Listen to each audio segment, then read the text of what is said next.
ஒத்த செம்பருத்தி வந்து அரைச்சி ஹேர் பேக்காக போட்டால் ஹேர் வந்து நல்லா ஷைனிங்காக ஆகிடும், ஹேர் ஃபால் கண்ட்ரோல் ஆகிடும் அப்படின்னு சொல்கிறீங்க. ஆனால் ஒத்த செம்பருத்தி கிடைக்கவே மாட்டேதுன்னு நிறைய பேர் சொல்கிறீங்க. ஆனால் நாங்கள் பார்த்திங்கன்னா தேடி தேடி கண்டுபிடிச்சி ஒத்த செம்பருத்தி, அதுக்கப்புறம் பொடுதலை, கரிசலாங்கண்ணி, வெந்தயம், பச்சைப்பயிறு, வெட்டி வேறு, செம்பருத்தி இலை இதையெல்லாம் போட்டு ஹேர் பேக் ரெடி பண்ணுறோன்னு நினச்சிங்களா? இல்லைங்க, ஷீக்கா தான் நாங்கள் ரெடி பண்ணுறோம்.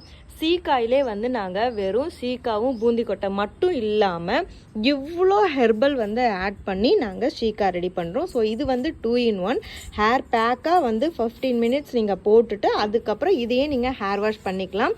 இந்த ஹேர் பேக் அண்டு ஷீக்கா யூஸ் பண்ணுறதால உங்களுக்கு ஹேர் ஃபால் வந்து கண்ட்ரோல் ஆகிடும், ஹேர் வந்து நல்லா லாங்காக வளரும், ஹேரோட ஷைனிங் அந்த ஸ்ட்ரக்சர் பார்த்திங்கன்னா சூப்பராக இருக்கும். இதில் வந்து நிறைய பூக்கள், அதுக்கப்புறம் நாட்டு மருந்து பொருட்கள்லாம் ஆட் பண்ணியிருக்கோம். இதில் பார்த்திங்கனாவே தெரியும், ஆவாரம்பூ, ரோஜா பூவு, அதுக்கப்புறம் அந்த புங்கங்கொட்டை, பூலாங்கிழங்கு நிறைய வந்து ஆட் பண்ணியிருக்கோம்.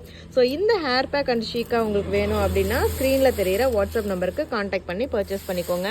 இருப்பதை வைத்து இன்பமாக வாழலாம். தேங்க்யூ.